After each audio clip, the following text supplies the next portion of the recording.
Welcome back, Canon Faithful, for another Canon Fodder breakdown. This week focuses on the upcoming inclusion of the Arbiter in Killer Instinct, an addition I am certainly looking forward to, and its place in the canon.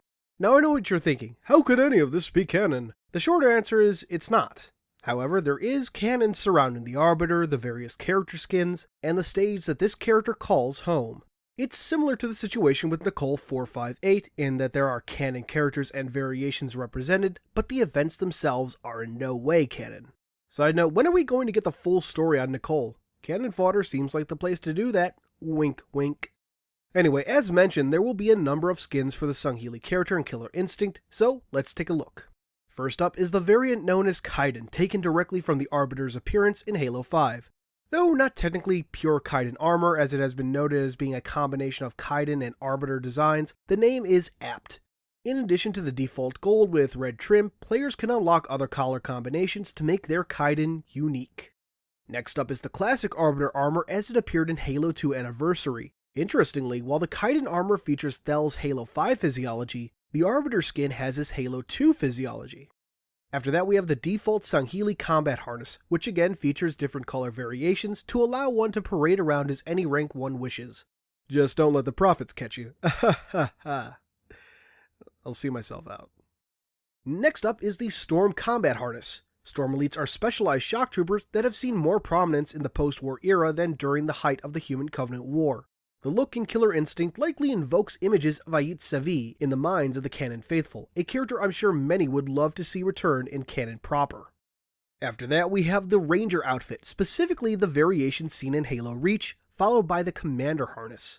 Interestingly, the description would seem to indicate that this rank was uniquely a post-war one, as it describes officers who served during the Covenant War becoming commanders of their own factions. Perhaps I'm reading too much into that, but I find it interesting. Next up, we have the Halo Reach Zealot armor, which is revealed to have been utilized by a Zealot faction known as the Devoted Sentries.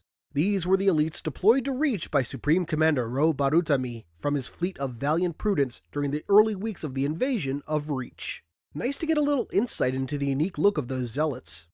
Finally, we have the Ascetic armor, as it appeared in Halo 3. For those who don't know, or may have forgotten, the Ascetic Order was a pre-Covenant faith that secretly thrived even after the Writ of Union. During the Great Schism, this faction rose up, donning their unique armor and fighting against the lies of the prophets, and later, with the Swords of Sung Helios in order to unite their race. So damn, that's a lot of awesome skins with a lot of interesting history. Each Sung Healy variant will be equipped with 3 weapons, the T-51 carbine, plasma grenades, and an energy sword, or in the case of the Kaiden skin, the deadly Prophet's Bane. And with that out of the way, let's take a look at the Arbiter's unique stage, the Arena of Judgment. This ancient temple located near the ruins of Nusra was once a place of discussion between Kaidens and the ancient Judge King Arbiters, basically the ancient Roman forums, but as with many once sacred places, it too has fallen into ruin.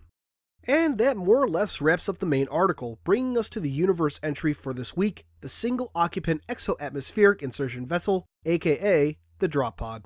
Most commonly used by the orbital drop shock troopers, these pods have also been utilized by Spartans and even for sending in weapons and supplies. The advantages over a traditional dropship include more maneuverability for the soldier within, less of a target for the enemy, and when deploying, allowing a ship to drop dozens of troops while maintaining evasive capabilities. Once on the ground, the pod's door is blown open via explosive gas bolts triggered by the occupant. Although the pod's design has been refined over the years, accidents do still happen. That, combined with the pod's semblance to a giant coffin, has resulted in some fairly grim nicknames for the pods and those who use them. They aren't called Hell Jumpers for nothing. In the time following the Covenant War, the UNSC partnered with military contractors to improve the pod's design. Advancements include more reliable in-flight communication, more powerful maneuvering thrusters, limited inertial compensation, new air brake design, improved structural integrity thanks to the incorporation of new metal matrix composites, and thermal superconducting elements added to the composite heat shield. The internal harness has also seen improvements, it now being highly configurable with hookups and system interlinks compatible with both ODST and Mjolnir suits. And that does it for today. Some very interesting new canon details hidden within the Killer Instinct Arbiter add-on, plus much desired details on the post-war drop pod. Thanks for watching as always, this has been Halo Canon, and may you always walk in the light.